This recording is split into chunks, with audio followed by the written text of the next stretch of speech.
Look, nothing's been confirmed about these jobs as yet, but if you read the language over the last few months from Qantas's Chief Executive Alan Joyce, it's been pretty clear. He's been saying that Qantas must adapt or die and needs to do a lot of things to remain internationally competitive. We did get a little bit of a preview, perhaps a inadvertent preview earlier this week when the Workplace Relations Minister Bill Shorten was speaking on Melbourne radio, and he flagged that he knew about a review that Qantas was going to be announcing on Thursday, which sent the signal that perhaps Qantas may have warned or briefed the federal government that something like job cuts might be announced today. We don't really know for sure, but that was a very important signal and a big change from Qantas's strategy back in late October, when they only gave the government a couple of hours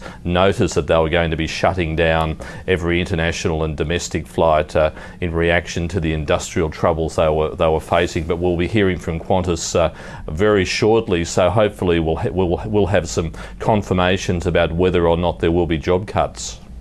And any job cuts would have a likely flow-on effect for the rest of the economy, given the job cuts in manufacturing and banking as well.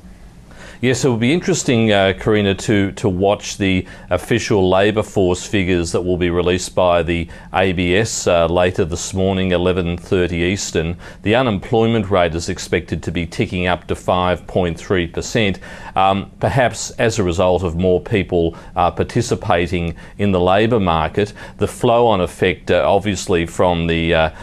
job cuts announced this week by ANZ, a couple of weeks ago by Westpac, Alcoa, etc., will take some time to go through the system. But it's interesting that economists have been saying that predictions late last year that the unemployment rate would move to 5.5% have perhaps a little bit overcooked. But certainly any announcement by Qantas today of significant job cuts rumoured to be in the vicinity of 1,500, coming on top of 1,000 announced by ANZ on Monday, would certainly have an impact on Australia's labour force and, of course, the unemployment rate.